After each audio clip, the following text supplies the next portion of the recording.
Welcome to the Unlocking the Club podcast, where we host honest and direct conversations about journeys of access, personal truth, and reclaiming space. We share our truth so that you can find the key to own your truth, honor your journey, and reclaim your space. Grab your keys, your wallet, your phone, and invite your friends to meet you at the club. Here's your host, Angela Taylor. Hello again, I'm your host, Angela Taylor, and welcome back to Unlocking the Club. I'm really excited to be in conversation with you and with a really special guest today, which has become one of my favorite parts of the week, when I'm able to be in conversation and truly when I'm able to create this space where my guests and I discuss not only what we're up to in our lives, both professionally and personally, but I think more importantly and more uniquely, we actually are able to have a candid conversation about who we've had to be back in the day, currently, and who we think we're going to have to be in the future to accomplish our goals, to navigate the challenges and the obstacles that have been on our way, and to create the opportunities and fulfill the dreams that we all have in store. And so Unlocking the Club is a space where we hope that you, our listeners, are able to connect with us, connect with these stories, to see yourself in these stories in a way that maybe you haven't before, in a way that maybe you haven't heard the candor and the real talk discussed in public domain. Unlocking the Club has been so cathartic for me individually, and listening to the stories as they're revealed by each of the guests that I've had on the show. And this is episode 33 that we're about to have. And there have been 32 amazing conversations that have preceded this one. And I know today we're going to have a very similar conversation. And I think the conversation today actually is going to resonate with many of you who are out there listening. Oftentimes when I've had conversations with our guests on previous shows, after we stop recording, we share a lot of laughs and new realizations and exchange a lot of ideas about what else we would love to talk about. And one of the topics that consistently comes up in those discussions is talking about our hair. So many guests, and I am very much the same, talk about along our way on our journey, if you were in corporate America, if you were in the legal profession, if we were in higher education or wherever we've been, at some stage on our journey, we've actually had to address our hair. Were we gonna spend $100 getting a perm, right? Burn our scalp, putting perm and relaxer on, or were we gonna wear our hair natural? And it felt like up until recently, maybe the last 5 to 7 years, many felt like they couldn't wear their natural hair. But those of us that have chosen to start wearing our hair naturally, there's been this sense of freedom that we've experienced as a result. And there's a lot that is beneath the surface of that story. And we want to unpack that a little bit and really start to share what our hair means to us, what our ability to decide how we want to wear our hair, how that really matters and allows us to reclaim our power. And I think today we have the perfect guest to discuss this. I'm really excited to unlock this topic and so much more on Unlocking the Club today with our special guest, Cherie Gatson. Cherie Gatson walked into a salon for the first time when she was 11 years old. And 5 minutes later, she walked back out because she was turned away. Not because she couldn't pay or was missing shoes, but because her hair didn't fit the mold. It was unique in its texture and pattern, and not one of the professional stylists was capable of caring for her kinks and coils. That experience, and many others like it, fueled her decision to become a professional hairstylist. Throughout her 16-year career, Cherie has strived to create a safe haven for all hair types, both behind the chair and community-wide. In 2020, Cherie and her co-founders were inspired to create Hair Artists in Pursuit of Inclusion, also known as HAPPY, an education company dedicated to natural hair advocacy. In just 3 years, they have educated hundreds of salon professionals across the Pacific Northwest about the basics of Black hair care, but more significantly, how to care for Black people in a salon setting. Their work has spilled over into the community, creating workshops for parents and kids, community organizations, businesses, schools, and universities alike. In April of 2021, Cherie opened Happy Hair Studio, a sanctuary for all hair types, textures, and patterns. The salon she wishes she would have walked into as that 11-year-old girl. I'm so excited to be in conversation today with Cherie Gatson. Thanks for tuning in to Unlocking the Club. And we're here with Cherie. How are you doing? I'm doing so well. Thank you so much for having me, Angela. It's an honor. Oh, it is truly an honor. And we've talked about this a little bit offline, an honor for me to be in conversation with you. And I just read your bio and your story, and I'm so glad that your bio included the story of the 11-year-old girl walking into a salon. And I know that there's so much beyond that. Can you tell us a little bit more about who Cherie Gatson is? Absolutely. You mentioned the story of myself as an 11-year-old girl, and that's something that has stuck with me for years. I'm 34 now, and it's something that is always in the back of my mind, especially as I became a hairstylist, as I went on to become a salon owner and an educator. One of the reasons why we do what we do is so that, at least in our locale, in our community, no little girl or little boy ever has to feel that way that I did, because it really did shape me. And something about our hair is that scientifically it's just hair, but emotionally it's so much more. It's our identity, it's how we express ourselves and who we are. And for so long, you mentioned in the last 5 to 7 years, we have seen this trend where a lot more people are starting to embrace their natural curls, their kinks, their coils, and it's what we love to see. And I think we're just at the beginning. There's so much further and farther that we can go. And just here in our local community, this is the Pacific Northwest. So we are in Eugene, Oregon, which is somewhat of a predominantly white area. So we find that our services are even more needed here. We might have a small Black community here in Eugene, but we're small and mighty, especially because the University of Oregon is here in Eugene.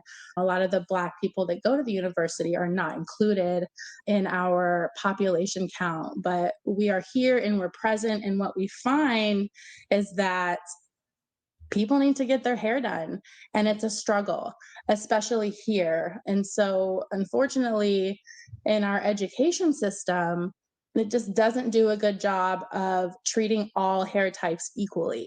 And I've been a hairstylist for many years now. I went to school 16 plus years ago, and while some things have changed, a lot of stuff has stayed the same, especially in education. And so what we find is that we birth these hairstylists that fundamentally don't know how to deal with curls and embrace them for their natural beauty.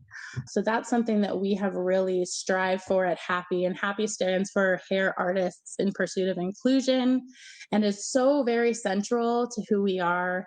Inclusivity is something that is just so central to our core. When people walk into our salon, regardless of if your hair is straight, wavy, curly, kinky, coily, if you're braided or locked, we want to make sure that, the answer to can we do your hair is always yes.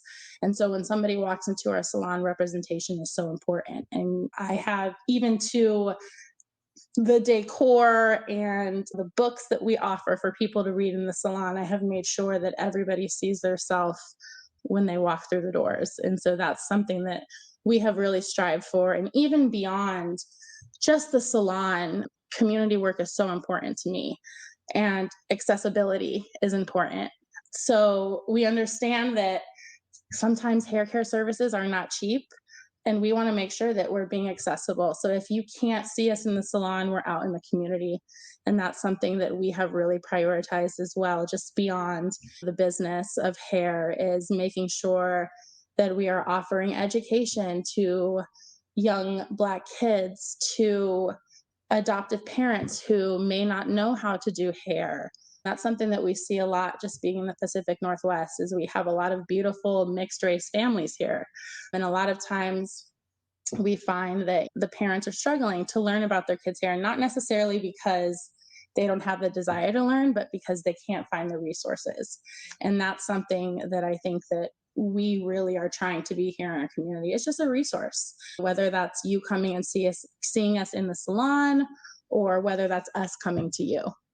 What is evident is how thoughtful and intentional this journey has been for you, and all of the aspects of what you're doing, how you're creating the experience of coming to the salon, as well as the education of being able to do your hair and do it well for stylists and for young people.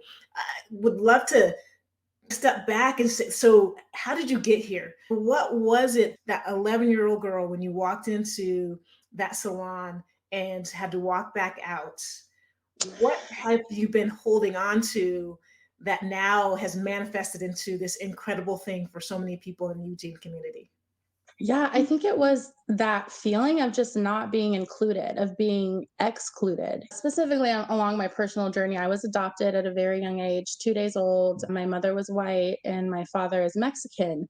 And so I didn't have a whole lot of Black representation in my household. And I think the first time that was really apparent to me as a kid was when my mom took me to a salon. She didn't call ahead. We just walked in, and I was turned away immediately because they saw this little girl with a pile of curls and kinks and coils on her hair. And oh my gosh, I have the most hair. So instead of embracing me, it was me being turned away. And at the formative age of 11, that age of 12, 13, where we're really starting to become an individual, it really affected me. And I remember just getting in that car and my mom, of course, apologizing to me and saying that this isn't the way that it should be, but unfortunately, this is the way it is. And I just remember crying and us going back home, and my mom not realizing at the time that she needed to call ahead because she was a white woman. She can walk into any salon and get her hair done. It's not a question of if, it's when. Yeah. And so once she learned that was something that she had to account for, I then remember us being at home and her calling multiple salons. I think it was 10 plus salons that she called until she finally found a salon that could take me. And when I did go to that salon, the first thing they did, instead of embracing my curls and teaching me how to care for my natural hair, is they swiped that relaxer all over my head. And it was because in the way that I remember it, I'm sure that different words, but now at my age, it was something along the lines of, this is the best way to manage your hair. And that word manage just like really gets to me, just because that is one, incompletely true. As a hairstylist of 16 years, I know that now. Then at my age of 11, 12, I was listening to a professional. These are the professionals, and they're telling me what's best for my hair. I think something that people forget is we as Black people are just people, right? They assume that we should know how to do our hair, but that's untrue. If we're not professionals, why on earth would we know what we're doing with our hair? Just like any other person next to us. So that was something that just really stood out to me. And so once the professional told me that this was the best way to manage my hair, from then on, for the next 15 years, that's what I did. And I, just like you said earlier, I slapped that relaxer on my scalp and I bit down on some, for the next 30 minutes because that's how long it needed to sit. And for 15 years, until I would say my mid, probably 20s, once I started to become a little more mature, a little bit more comfortable in myself, I was always striving to fit in. Even as a hairstylist, even knowing that the chemical relaxers and the heat processing was bad for my hair, the societal pressure of trying to fit in and being raised in a home that wasn't necessarily Black, it just really affected me throughout my entire life. And I don't know if looking back, when you're in it and going through it, I don't know if I realized that becoming a hairstylist was because of everything that I had gone through in life. But now, obviously, having a little more insight and just looking back, it doesn't seem so much like divine intervention, if that makes sense. It definitely does. And I think that as you were talking, I remember all of the painful trips to a salon when I finally was actually able to find someone that knew how to do my hair. And it certainly was to get a relaxer. And I was sitting with that relaxer on my hair, maybe an extra 5 or 10 or 15 minutes, because I was assuming maybe that would get my coil to be straight a little bit longer, a little straighter Mm. than it normally would be. And I would have a bunch of blisters on my scalp as a result of it. The things that we would put ourselves through because there was this image that we thought we had to project around our hair. And you mentioned the word manage. Words matter in so many different ways. And we think about the association we have when you hear about kinky, curly, the coil was this negative connotation. And the thing we aspired to have, I at least know for me, was the straighter the better. And the first time I had someone, Cherie, say to me, when I was starting to go natural and say, I don't want to put this relaxer on my hair anymore. And I was in DC at the time. And as she was doing my hair, she's like, "You have the most beautiful curl pattern." And I didn't believe her. I'm like, this is just somebody else saying what needs to be said to keep me Right. being a customer. Like I really didn't Mhm. believe it to be true. And I remember having those same conversations with my mother once I understood what a curl pattern was and how beautiful a curl pattern that so many of us have that is so unique to many of us from person to person, Mm. all parts of your hair. And I remember having that conversation with my mom. You really have a beautiful curl pattern. And she didn't believe it either. This is a message that we have been sold our entire life for generations. And it's really Yes. difficult for us to flip the script on that. How Mhm. have you been able to flip the script? I think that it's a challenge, honestly, because even to this day, I'm doing hair 4 to 5 days a week, and I have anecdotal evidence in my chair, 5 to 6 people a day, and I hear this repeatedly over and over again. Is this same narrative of I went to XYZ salon and they didn't know how to care for my hair, so the first thing they did was straighten it. And I think for us, like, we really believe that change starts from the ground up. And so when these women come in our salons, or not even just women, but young boys, men, we are very intentional with what we are saying to the people in our chair. And they may not know it, but we take extra caution to make sure that they know their hair is beautiful, especially with young people. When they come and they sit in our chair, it's, oh my gosh, your curl pattern is beautiful. Oh my gosh, I wish I had your hair. Because there's this idea of good hair and bad hair, and that does not exist to me. All hair is beautiful in its own kind. And so we as a team go out of our way, and we're in such a small space. Happy Hair Studio is 550 square foot of space. We are tiny but mighty in our nature, and we can hear everything that goes on around us. So if it's not me saying something, it's another one of the stylists. It's that constant reassurance that your hair is beautiful exactly how it grows out of your head. And there are other ways to manage your hair besides styling it and causing it harm. Heat processing, chemical processing is very harsh on our hair. Curls are just by nature the most fragile. And so we have to care for them as such. That's just one of the way we go about instilling in our clients that their hair is beautiful. It's just going to take continuous conversation about their hair being accepted for what it is. And it's not just in the salon. I mentioned we do a lot of community work as well, especially in the schools here. The schools are so predominantly white, and predominantly white, by predominantly white, it's 85+% white here in Eugene. And so a lot of our young Black kids, they don't see themselves on a daily basis. So one of the things that we've done is we've got in with a program that works with the schools, and we go to them and we talk about how to care for their hair just on a basic level. What's wash day like? Because wash day is such a big thing in our culture. So I think a lot of times what happens is we don't have the tools and the resources to care for our natural hair. But if we did, what would that look like? And how would we then foster the care for our hair if we had the tools that we needed, if Yeah, that makes sense? absolutely. And one of the things that made me smile was when I was on the Pac-12 network. I was in studio, and one of the producers actually shared a Vimeo video of you and your colleagues and the Oregon women's basketball team. And it was the first time I'd heard about Happy Hair Studio.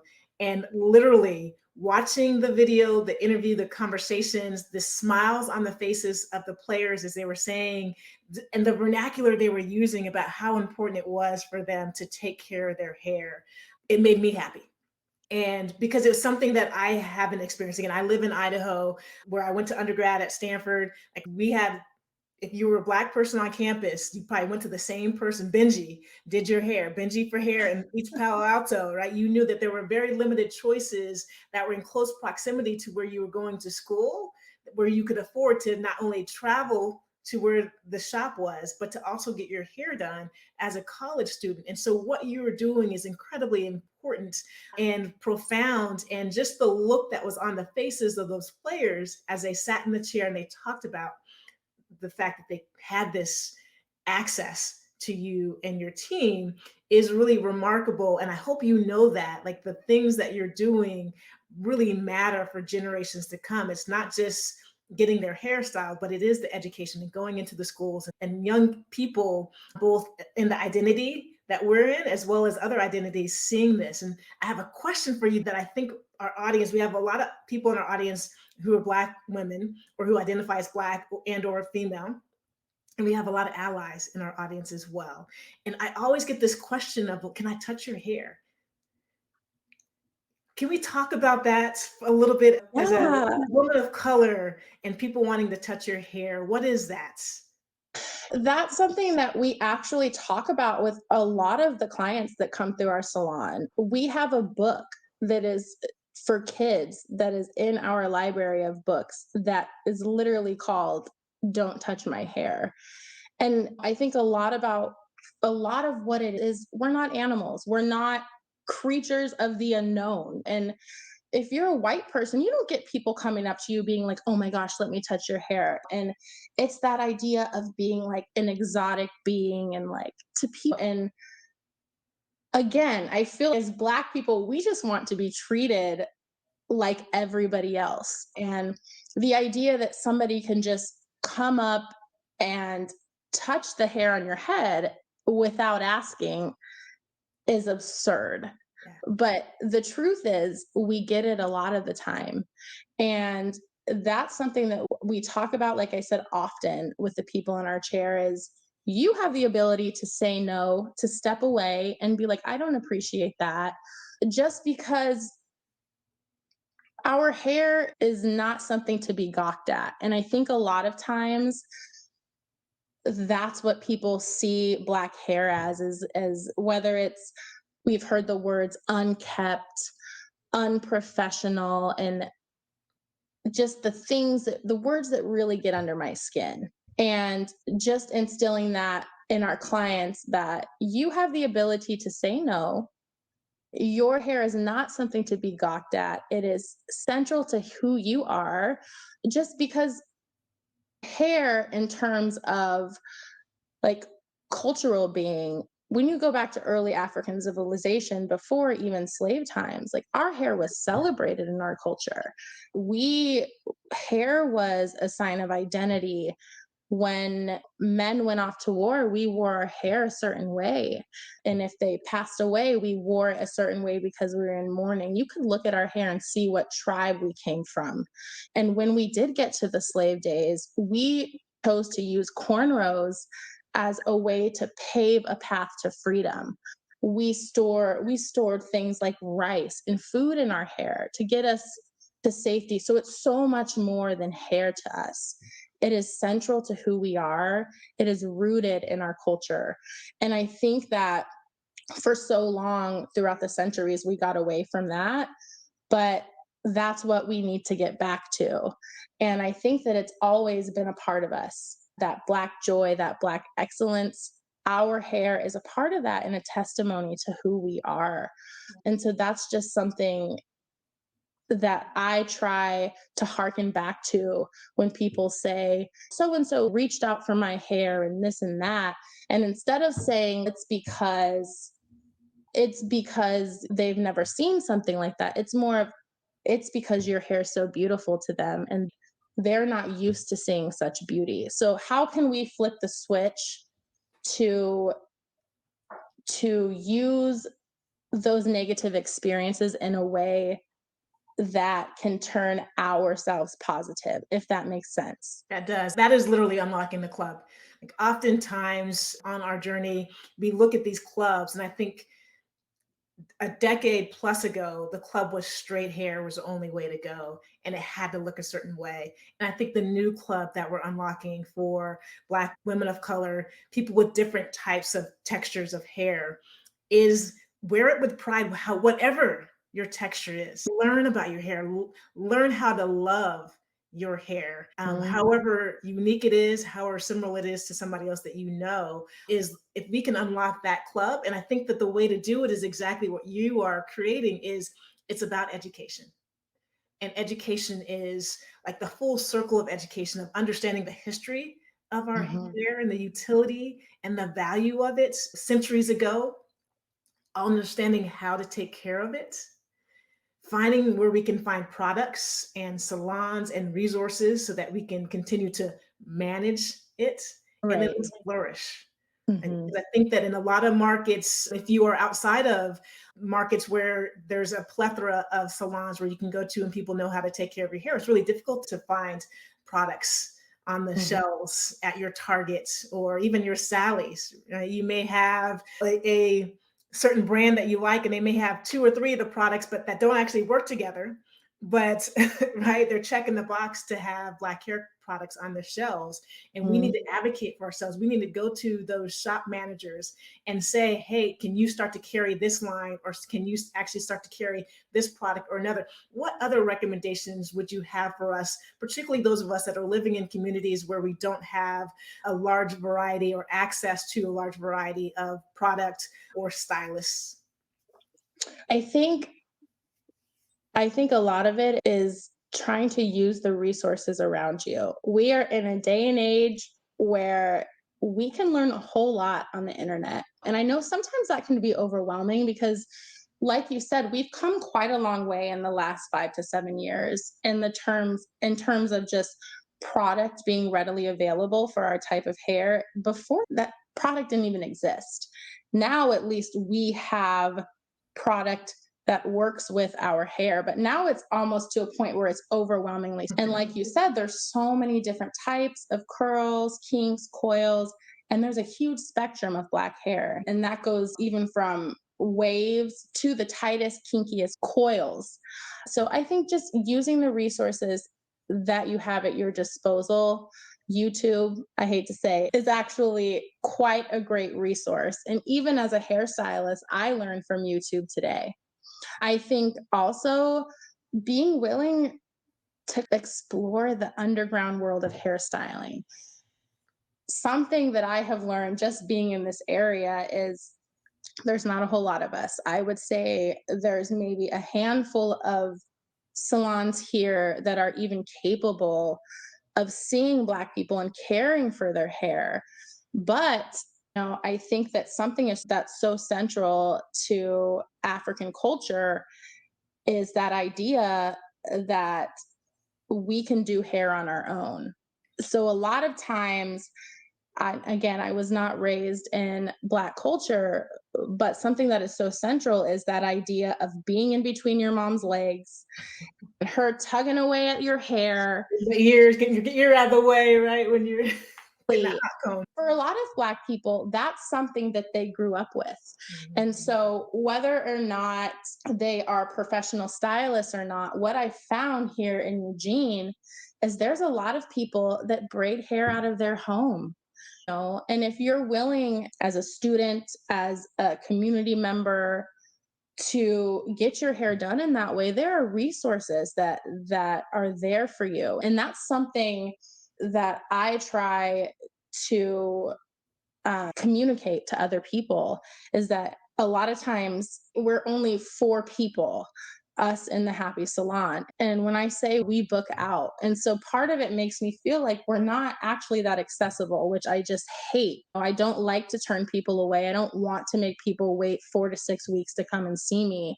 But I am the first person to say, if you're willing, I have this list of other people who can braid your hair and who can be resources to you. Because at the end of the day, we are more concerned with creating accessibility than making money. That's my goal at the end of the day, especially in an area that is so predominantly white.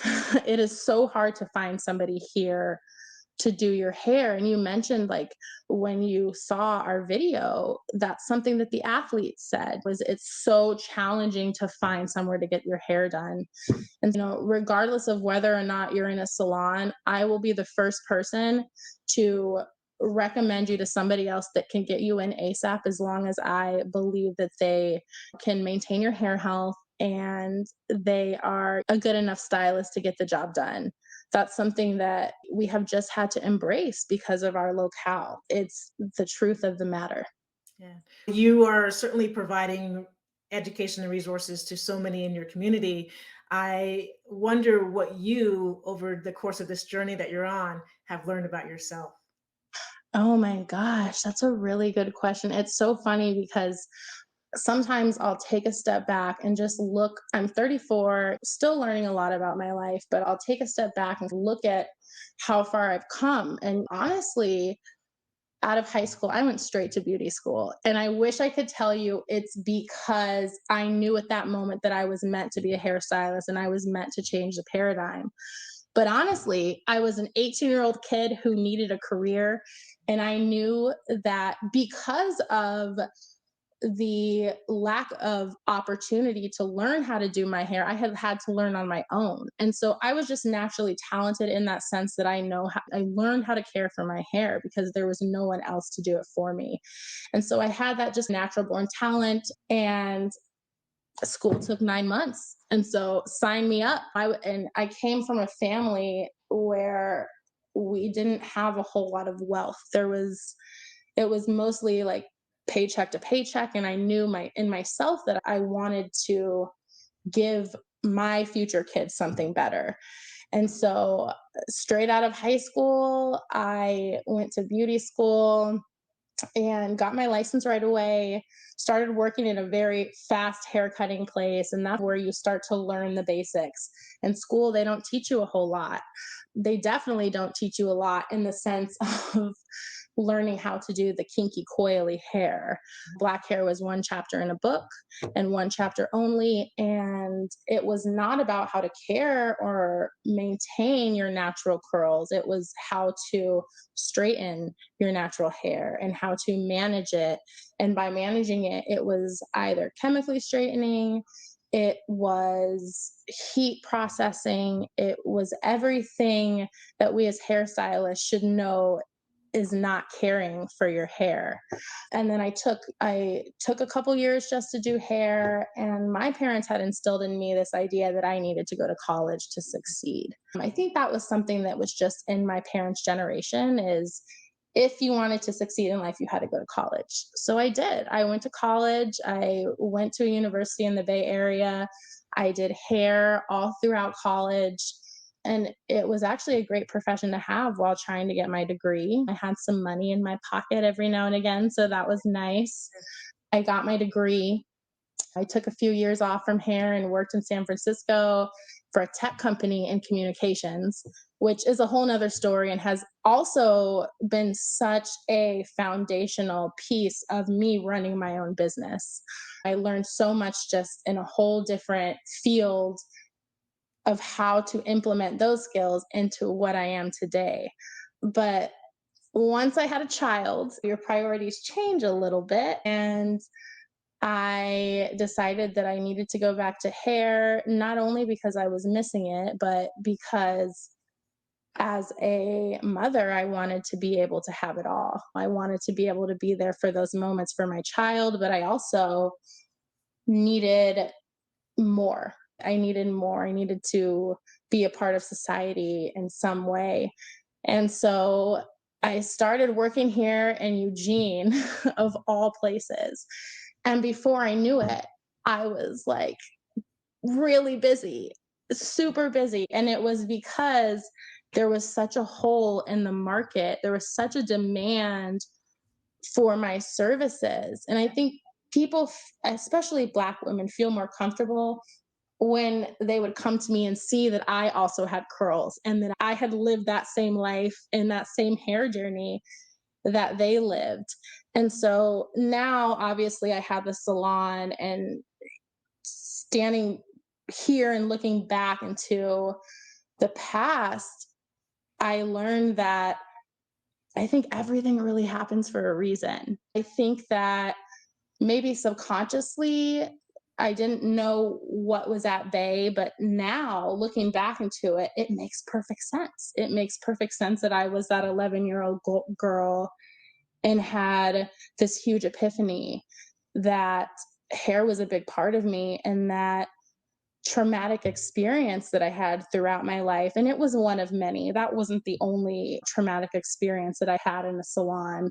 I had also, just through life, been to many other salons and had terrible experiences. So that really formed that idea somewhere in my subconscious that, look, you need to go forward and make a difference, make a change. If you didn't like how you felt as that little girl, imagine all those other little girls and young men that feel that way. So just that moment in life just really fueled and outlined who I am today. And just learning that it's really those little moments in life that stick with you, but also allow you to become who you are, and really grasp onto those moments, those defining moments in life. Because I feel like passion comes from those defining moments. And now that I have the salon today, I've been able to take that experience and learn from it and create something completely different, so that the next 11-year-old little girl that walks into my salon doesn't have that experience that I did. And so if I can not only operate a business and make a living, but also change someone's thinking along the way, I think that's the most important thing ever. Yes, everything does happen for a reason. And as you Exactly. were sharing your story and your journey, I was drawn to the fact and the question, if you will, has it taken this long for you to validate what your journey was? Because it felt like even as you're sharing that story, that there were some, like, you had to get to this place to validate the fact that you chose to go to beauty school first. The fact that then, even in spite of the fact that your family wanted you to go to college, you didn't go right away. It felt Yeah. like there still is inside of you in your story, there's still the necessity to have some justification for the route that you've taken. Oh my gosh, absolutely. Absolutely 100%. I think that we're all on a journey, and validation is important. Speaking of validation, that validation that you and Jordan gave us in that couple-minute piece where you talked about how significant the access to hair care was, that's instrumental. Just hearing other Black women validate the experience that I had, that many others had, it's so very important. And I think that it's a process. Even today, as a Black woman, as someone that was not necessarily raised in a Black home, I had to find my Blackness outside of the home after I left the home. So I don't think that actually happened till college, until I was really able to discover my Blackness outside of my parents, if that makes sense. Yes. And so getting that validation from alike people is everything. It really does make all of the difference. Yes. And that's why the message, when you're an 11-year-old girl and you walk in a salon, in a grocery store, in a restaurant, and people say you can't be here, how that impacts you, because you spend years trying to prove that you belong. And sometimes that actually precludes you from finding the thing that is your biggest strength and power, right? Because Absolutely. looking at others to try to figure out like how can I fit in? And it gets back Right. to Maslow's hierarchy, right? Like we all want to feel like we belong somewhere. For Mhm. you, what you have created at Happy Hair Salon is the ability for so many young boys and girls, men and women in your community, and those who identify in whatever their identities are around their hair to feel like they can fit in and they can find their club or their community where they can not just survive, but they can thrive. And I am grateful to you for that. I'm going to try to get on your schedule early on whenever I find if I have a game Yes, in come to Eugene, Idaho, Oregon. Angela. We will welcome you with open arms. I would say, wait a minute, I'm going to be there in 2 months. Can I get on your schedule? But no, Yes. I applaud everything that you're doing. And there's tangible ways that you probably don't even realize that you are giving somebody a chance to see themselves, the exact same journey that you were on. You're giving them that validation that we so desperately need as individuals. And sometimes because of our hair, we have not received. And so I'm grateful to you for that. And there's so much more that I actually want to hear about you and your story and your journey. I absolutely want to get some tips from you on, like, if you were to just start doing our own hair, what are 2 or 3 things that we can do to take care of our hair and make sure that we have a healthy, happy coif? And that is Cherie Gatson. I'm Angela Taylor. We're here on Unlocking the Club. We have so much more that we want to cover on the back nine. So we will be right back on Unlocking the Club in a couple minutes. Welcome back to Unlocking the Club. I'm your host, Angela Taylor. I am here with our special guest, Cherie Gatson, who's been talking about happiness and happiness through beautiful hair that we all have. And we just have to find our way to actually trusting and believing that we all are beautiful inside and out and that our hair is beautiful as well. So here with the founder and owner of Happy Hair Studio in Eugene, Oregon. And Cherie, one of the things that I talk to my friends so often about is we trade secrets. So what are you doing? What product are you using? What are some tips? Make sure that you're trimming your hair on a regular basis. What are some Yes. tips that you have that we all can incorporate into our hair regimen so that we can have a healthy? Oh my gosh, there's so many. So I would say one of the first things is something about curly hair, and that's whether your hair is wavy, curly, kinky, coily. There is a whole array of curls. Our hair is just naturally prone to dryness. So the first thing that you want to make sure that you have in your hair routine is moisture, products that are going to instill moisture in your hair. And one of the things that is the most important when considering products is something called porosity. I think that's always the question, the most popular question we get when somebody sits in our chair is, how do I know how to select the right products for my hair? And a lot of times people think it's based on your curl pattern or your wave pattern. And there is a whole system out there, a whole curl type chart that has become popular in the last 5 years. And a lot of you have probably heard of it. It starts with 2A and it goes to Or 4C. see.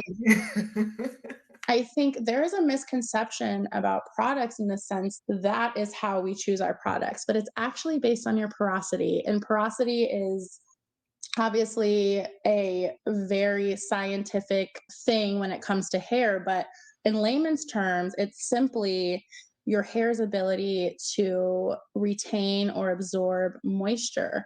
And so usually people with curls and kinks and coils have either low porosity or high porosity. And I like to explain porosity in the sense of shingles on a roof. So if you were to take a magnifying glass and look at one strand of your hair through a magnifying glass, it would almost look like the shingles on a roof. And if your hair is low porosity, your roof is brand new. It means that it has just been replaced. So, therefore, there is no holes, there's no leaks in your roof, right? And so that means that in hair terms, you have a very difficult time of getting products, moisture, water into your hair, right? Okay. So, a lot of times, if you have low porosity hair, a very good way of telling this is when you get into the shower or when you get water onto your hair, it takes forever to wet your hair down, right? So that's a very good sense of, okay, I have low porosity hair. If you have high porosity hair, your roof is old, girl. It's been on that house for a minute, right? So that means you have lots of holes in your roof. You have leaks everywhere. And so it's very easy for moisture and product to get into your hair, but it also is very easy for it to fall out of your hair. So that's the conundrum between low and high porosity. And my suggestion to you is to determine whether or not your hair is low or high porosity, and then go from there when you are selecting your products. And I can go on and on about this. But if you guys really want to learn more, I encourage you to go to the Happy website, because we have blogs and videos about how to find your hair's porosity, and then what ingredients from there will actually really benefit your hair based on your porosity. Another really big thing is hair texture. And texture is simply the diameter of a hair strand, a single hair strand. And this is a misconception, is that Black people can have all different types of textures, right? A lot of times people assume that you have Black hair, so that means your hair is coarse.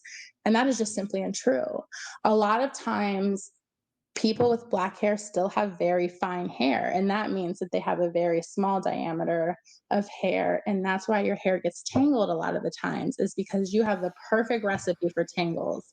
You have a lot of hair density wise, and it's also fine, so it gets very tangled easily, right? So pay attention to your texture. The smaller the diameter of the hair strand, the finer your hair is. The bigger the diameter of the hair strand, the coarser your hair texture is, right? So consider that. Another big thing is hair protection, right? Especially when you're sleeping. This is something I think that a lot of people glance over. Get yourself a silk pillowcase, get yourself a hair bonnet. They are a part of our culture for a reason, because it's important to protect your hair at night. I know I'm a crazy sleeper, so when my head's moving around, if I had a cotton pillowcase, that's just a way that your hair can break and get damaged. So, a few tips from an insider. Nice. So as you're talking, I'm thinking that we were going to have you on to one of our Facebook lives to do an Oh, education I'd be so looking at happy. the hair. Anything, Okay. anytime you need All right. me. That is in our future for sure. And I think when you talk about texture, like you can also have multiple textures in the same hair. Oh Because my I feel gosh, like for me, like yes. the back of my kitchens and the crown of my head, two very different textures. Yes, Angela, I have the whole back of my head. I don't know if I'm on camera or not. You are. I have an undercut. And Mm, the reason I got this undercut, not that you can tell because I have so much hair, yeah. the reason I got that undercut is because the back of my hair was wavy in comparison to all of these curls. So it was always such a challenge for me to try and style my hair down, because it always looked like I had a shelf. I'd have just maybe an inch of hair that was like down to like my mid back. Yeah. It's so very common. And that's why when people are talking about the curl type chart, it's not my favorite thing, because it's very rare that you are one curl type. You are prone to have multiple curl types on your head of hair and multiple textures as well. And that's something that I tell a lot of people in my chair. They think it's almost something that is odd or weird, but it's not. It's extremely common to have a little bit of 2C, a little bit of 3A and 3B in your hair as well. Very good to know. Thank you for those tips. I think that those will definitely resonate with our listeners. And now to kind of get to know who you are a little bit more, I'm curious, besides your own home, where do you feel the most comfortable or safe to be yourself? Girl, in my salon, I have to say, Angela, outside of just creating a place for the community, I have created a place for myself, because one of the hardest things, I'm not from here, I'm from California. I've been here for about 8 years now, but one of the hardest transitions coming from a place that is just a melting pot of color to a place where you don't see hardly any type of culture. So one of the things I realized was when I created Happy was that I was creating a place for myself as well. It's my second home. My co-founders and I were like family. And so one of the things that people usually say is that outside of just our ability to do hair is the vibe. The vibe is unmatchable. And that's something that I think we uniquely have created in our space is just the ability for anybody to walk in. And it's not just Black people. I don't want to be divisive. I don't like the idea of Black salons versus white salons. It's anybody. I want Black and white people and Asian and any color to feel comfortable together in that space and to foster that community. And I think fostering that for the community has allowed me to also live in that space and take from that space and feel connected here in the community. It's evident that you've actually been able to accomplish that. There's two things from that video that we shared, and we're going to share that. We'll have it in our show notes for this episode, so you'll get a chance to take a look at that fantastic video, and we'll certainly have it on our social media pages. But there's two things that were part of that 3-minute video that resonated with me and that indicate that you actually have created this vibe at Happy Hair Salon. One was Filipina Che, who is a player with Yes, we love her. University of Oregon women's basketball team. And so she was talking like she had this education, this language that we talk about, protective styles, and this look on her face, and how she had her head held high as she was doing the interview. There were subtle little things there, but I know for Black female student athletes who don't have access to a hair salon, that doesn't show up. And so you have created a vibe. That was one of the things. And the second was toward the end of the video, you said something to the effect of that you want people to be able to walk in regardless of their hair and know that they can get it done. And so, like, you love styling hair, no matter what package it comes in, gender, race, whatever. And that is also evidenced by how you speak about who you all are and what you're trying to create in that community. Thank you so much for saying that. First off, I'm glad that you got that from the video. I think that especially for these student athletes, the University of Oregon, for those of you who don't know, is here in Eugene. And I got to shout out my team because one of my team members, Cassie Chambers, that whole University of Oregon project was mostly her doing. And I think that just one of the things that I want to instill in others is not going at it alone. And for so long, I was somebody who I wanted to have all the control. It was very hard for me to relinquish that control. And then in 2020, the George Floyd stuff happened. And I think I was working with these women, and we realized that we were so much alike in the sense that we were so uniquely positioned in our community to do more, especially in the industry of hair and the salon industry. And having those like-minded individuals that believe the same thing that you do, but not just that, but will go to bat for you, right? And that are also bettering the business name by just their desire to do things for the community. Cassie is one of our braiders at Happy Hair Studio, and she is out there making change as well. She's a white braider, which is, I feel like, has a lot of controversy in itself. But for me, as a hair professional, you're a hair professional and you do hair. It has nothing to do with your race, because as a Black hair professional, I'm expected to do all types of hair, and I do all types of hair. I'd say 50% of my clientele is also white.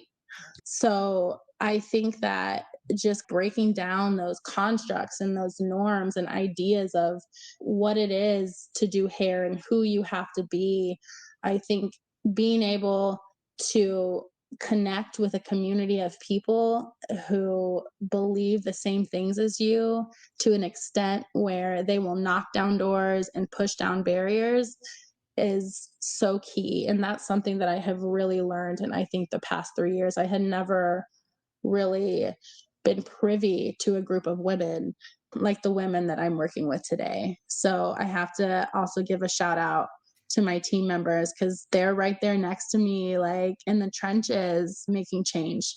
And so you're living into your values and your mission. So hair artists in pursuit of inclusion is who Yes. you are, inclusive in all aspects of the business and the work.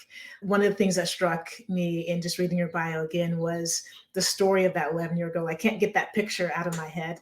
And again, the journey that you've been on. And I imagine the first time that 11-year-old girl walked into a salon, didn't have a care in the world, hadn't been exposed to so much of the systems and the structures that actually prevent Mm. her from feeling like she could belong.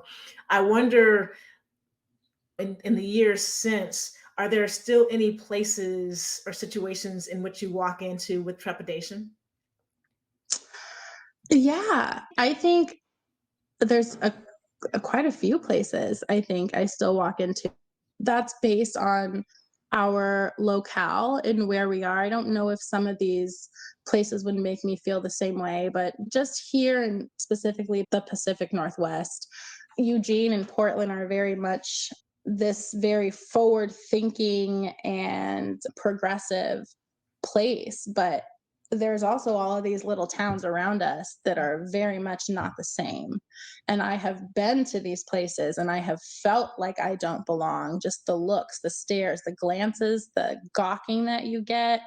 I still feel that on a daily basis here in Eugene. But I will say that I think we are starting to come out of that a little bit. Just in the 8 years living here, there's been a lot more diversity that's coming to the area. I think that society is starting to change in a way that is becoming more accepting of who we are. But yeah, there's still definitely those places that I go. I think especially those places that are, I think one of the places that I've tried to break through is into the education system in hair, specifically like the folks who decide what education we have to tick off that box that says you get a license. And that's a place where I've had a whole lot of pushback. I have tried to break down doors. I have tried to be a resource to them to allow them to then forward our education system so that we don't continue to have this trickle down effect of graduating hairstylists that don't know how to do all types of hair. That's where the change really needs to happen for us to really see this large large wave of change happen. It has to start with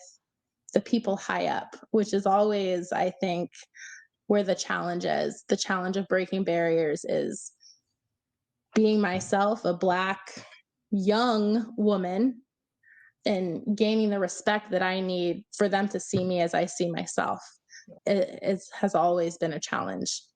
And that is definitely unlocking the club, right? When you start to think about where the power in this industry, and we know the hair industry, $1 billion plus industry, right? And Absolutely. there still are some things that prevents everyone from being able to flourish.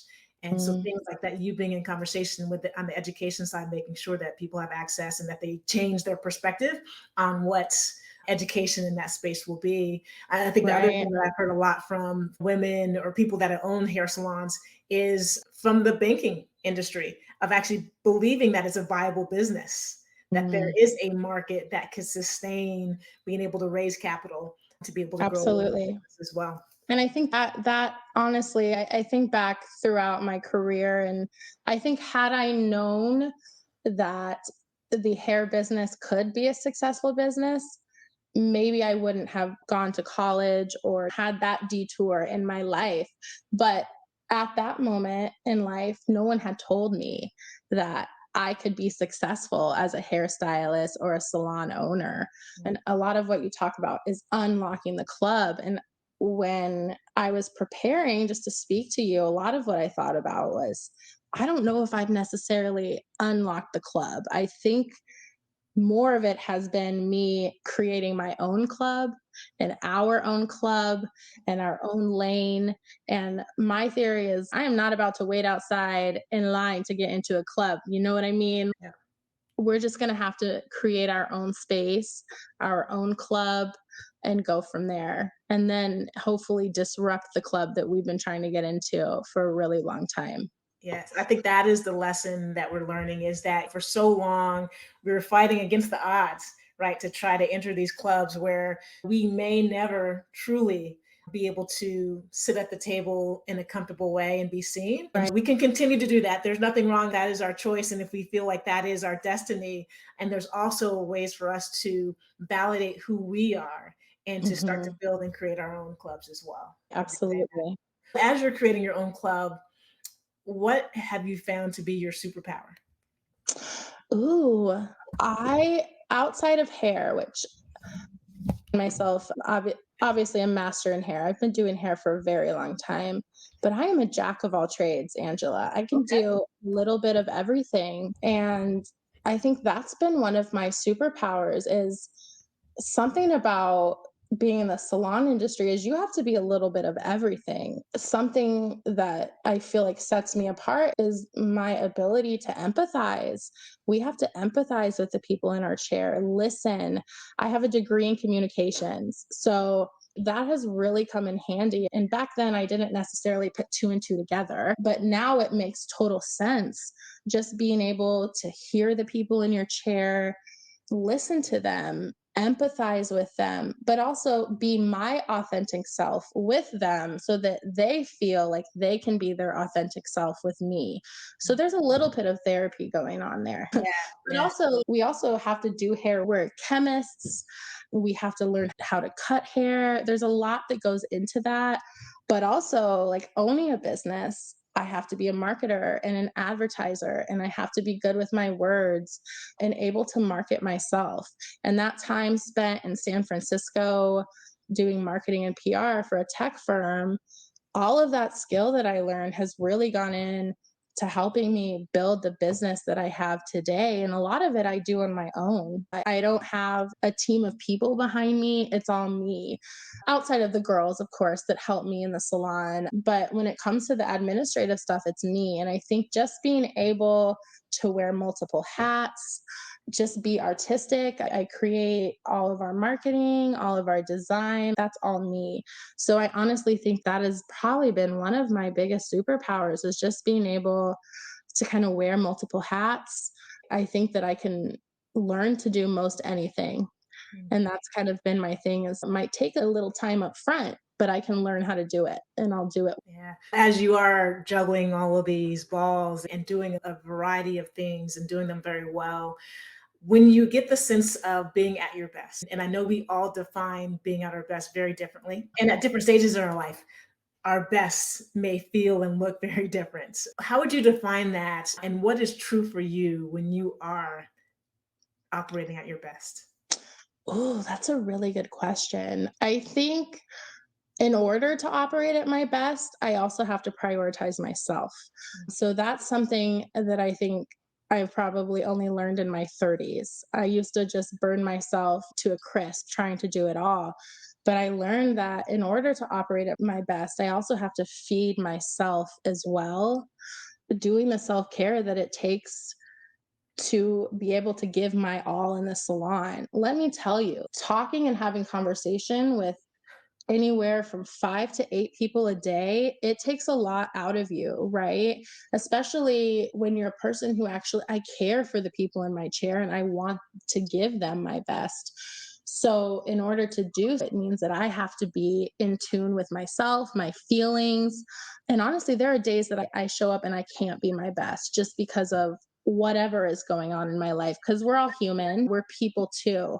But in order to show up as my best, I have to value myself and also understand the presence that I hold in the salon. Yeah, yeah. Well, and giving yourself the grace that's Oh my required gosh, when you yes, which know I'm not always the best at, don't get me wrong. that it's really But difficult. it really is. I think that we are our worst critics, like 100 at least for myself. I can't speak for everybody, but I hold myself to a very high standard. And I think a lot of that has been because I have probably spent the majority of my career trying to prove to others that I'm enough. And I think that comes a lot with the territory of who we are as Black women. unfortunately, people don't always see our value and our power and the just amazingness that we bring. So I have had to, when I show up in a room with high stake people, a lot of times I feel like I can't mess up. I feel like I can't stumble over my words, things like that. That stuff is obviously something that I'm working through. We're all still growing, but it's something that I understand in myself is that I am my worst critic. And it's not me necessarily competing with the world, it's me competing against myself and my own standards of what greatness is. What was the tipping point for you in realizing that you are enough? And are there moments where you go back in that rabbit hole and start to question it? Yeah, I think the tipping point was when I had my daughter and really stepping back and thinking about what I wanted to instill in her and how I moved really affected how she would then move in the future and see herself. And so that's when I really started to think about giving myself grace and knowing that some days I'm just not capable at being 100%. And I think that yes, absolutely. There are still days when I wake up and it's just one of those days where I'm not feeling it, I'm tired, or it's a rough day, things are going on. And so there's those days, but when I wake up in the morning and I feel one of those days, I look in the mirror and I tell myself that I'm a baddie and I tell myself over and over again. And I think just affirmations, super important, super important to me, and just speaking what you want into existence. I appreciate you saying that because, right, people may look at you from the outside looking in, have your own business, successful, doing a lot of important things in your community, has a daughter, raising a family, and thinking that everything is fine. And it's really important for us to also be able to say, here's what's true for Yeah, me, good, bad, and indifferent. And so thank you for sharing that. And I know you have absolutely. a lot going on. You're juggling a lot of different hats, building a lot of important things and structures in the Eugene area. Where can our listeners find you? And are there any projects that you have coming up? Yes, people can find us. We're on Instagram. We're very active on Instagram. You can find the hair salon at Happy, and Happy is spelled HAPI dot hair dot studio on Instagram. We're posting continuous work, education, so you can find us there. And if you're ever wanting to learn tidbits or tips on how to care for your hair, we do a lot of that as well. You can also find my personal work at Cherie Gatson Hair on Instagram. That's Cherie Gatson, Gatson hair.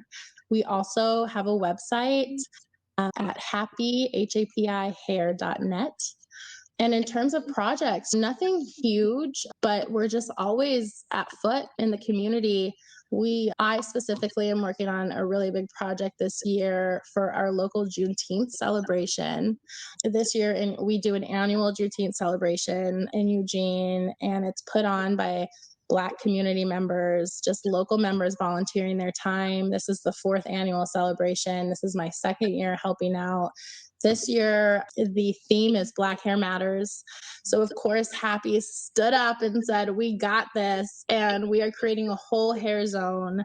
The event is free to all people. So, anybody listening that's in the Pacific Northwest, the event will be on the 18th of June. There will be a whole hair zone where we're celebrating the amazingness of Black hair. There will be hands on learning, education. We will also have local hair vendors and businesses there to connect with people in the community. So I'm super excited for that. That's been my thing. That's a number one priority because it's coming up quick. Stuff just happens to sneak up on us. So that's the biggest thing that we're working on right now. But there's always things going on where you can find us. Great. Kudos to you and your team for what you continue to do in that community, the impact that you're having on so many different individuals. And thank you so much for joining us today on Unlocking the Club. Thank you so much for having me, Angela. It's been such a pleasure. Oh, the pleasure was all ours. And I cannot wait to check the vibe out at Happy Hair Salon. Yes, if you ever find yourself coming to the university, you know that you got to stop by the studio.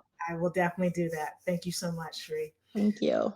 Another great episode here of Unlocking the Club. So thankful to Cherie Gatson from Happy Hair Salon in Eugene, Oregon, for joining us for today's episode of Unlocking the Club. Such a great conversation and a really important conversation, I think, that we all are finding when we think about just taking care of our hair. When I started on my journey in the corporate space, I wasn't quite sure how I wanted to wear my hair, but I did talk to my mother about it. And we had a conversation about what was acceptable and what wasn't acceptable. And at that time, it was you had to go ahead and get your hair relaxed. And I think still to this day, my hair is a topic of consideration on a regular basis. And I'm one of those folks that if I didn't have to worry about it, I wouldn't worry about it. And I appreciate what Cherie and her team at Happy Hair Salon are doing.